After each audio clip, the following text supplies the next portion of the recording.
So here we are with Jack Bouttell. It's about 10:30 at night, having finished at about 7 o'clock tonight, and we've just had some grub.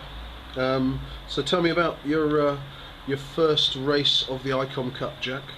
It was interesting, sort of a lot of different parts. We sort of started with no breeze, and then we had 30 to 40 knots on the nose, which wasn't pleasant in any sense of the word. Pretty uncomfortable, wet, cold, the whole works. Questioned why I do offshore sailing at the time, and it was also very frustrating, especially I was in quite a good position approaching Marseille, and then sort of went inshore through the bay, which basically I sat in no wind for about 45 minutes, which cost us a lot, which was not good. If you were to choose a couple of highs and a couple of lows from the race, what would they be? Highs would be finishing.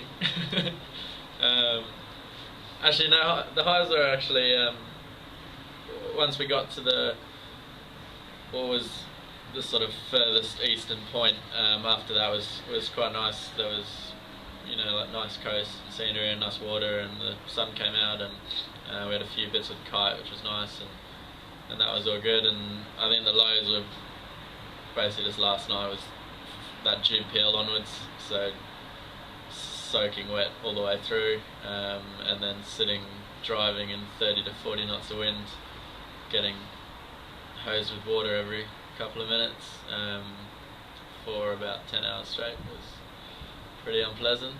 So in terms of going forwards to the next offshore, we've got a couple of inshores tomorrow, but the next offshore on Sunday, any particular learning points, any things you'd take from this race and try and improve on?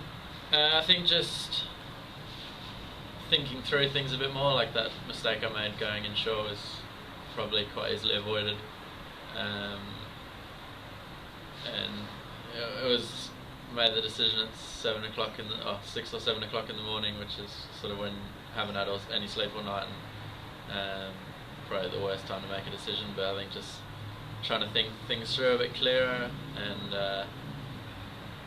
just take some more time before making a decision if the time is available. And the provisional results have got you lying 7th, I think, at the moment, before any application of penalties. How do you feel about that? A bit frustrated, because I was doing quite a bit better than that until that wind shutout situation. But we got the plan is for 3 inshore races tomorrow, and then an offshore back to Le Grand Mot, and then potentially another coastal race there. So there's a lot of time to make back, and anything's possible. So I'm still pretty positive about it, and I think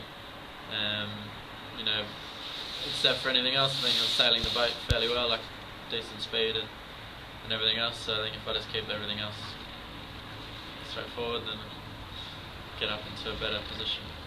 Okay, Jet, thanks for that, and good luck for tomorrow. Time for some sleep, I think.